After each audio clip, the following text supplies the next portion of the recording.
Indonesia merupakan bahasa persatuan dan identitas nasional bangsa Indonesia. Sebagai bahasa resmi negara, bahasa Indonesia memiliki peran penting dalam berbagai aspek kehidupan, mulai dari pendidikan, pemerintahan, hingga komunikasi sehari-hari.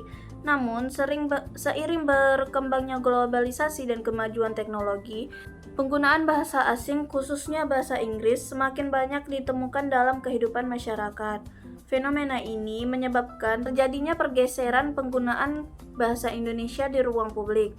Pergeseran bahasa adalah kondisi ketika suatu bahasa mulai jarang digunakan dalam situasi tertentu dan digantikan oleh bahasa lain yang dianggap lebih modern, lebih bergengsi, atau lebih menarik.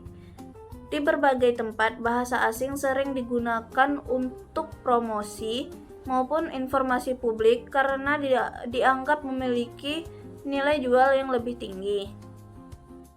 Di satu sisi, penggunaan bahasa asing dapat memberikan manfaat seperti mempermudah komunikasi dengan masyarakat internasional dan menunjukkan keterbukaan terhadap perkembangan global.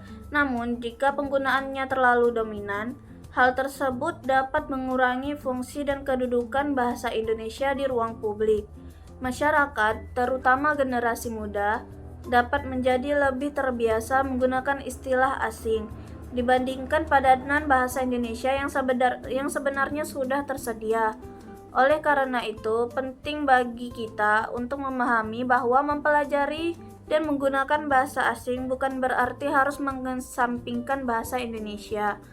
Keduanya dapat berjalan berdampingan, tetapi bahasa Indonesia tetap harus menjadi bahasa utama di ruang publik sebagai bentuk penghormatan terhadap identitas nasional dan warisan budaya bangsa. Pada video ini, saya akan menunjukkan beberapa contoh penggunaan bahasa Indonesia yang tergeser oleh bahasa asing, dan saya akan memberikan ulasan kritis mengenai kejadian tersebut. Contoh pertama adalah coffee shop. Di sini terdapat tulisan coffee shop, padahal dalam bahasa Indonesia ada istilah kedai kopi. Penggunaan bahasa Inggris dianggap lebih menarik dan modern sehingga dapat menarik pelanggan.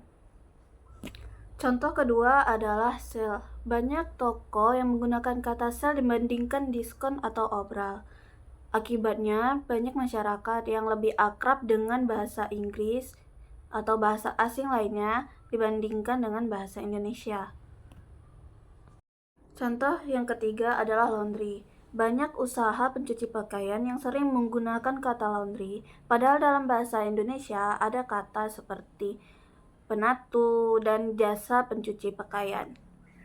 Contoh yang keempat adalah open recruitment. Banyak poster kegiatan atau organisasi menggunakan kata open recruitment, padahal dalam Indonesia ada kata rekrutmen terbuka. Nah, itu adalah 4 contoh penggunaan bahasa asing yang menggeser bahasa Indonesia. Ulasan kritis saya adalah penggunaan bahasa asing tidak selalu salah, terutama untuk kebutuhan bisnis atau komunikasi internasional. Namun, penggunaan yang berlebihan dapat mengurangi eksistensi bahasa Indonesia di ruang publik. Sebagai bahasa nasional, bahasa Indonesia seharusnya menjadi bahasa utama, sedangkan bahasa asing dapat digunakan sebagai pelengkap. Melestarikan bahasa Indonesia bukan berarti menolak bahasa asing, tetapi menempatkan bahasa Indonesia pada posisi yang semestinya sebagai identitas bangsa.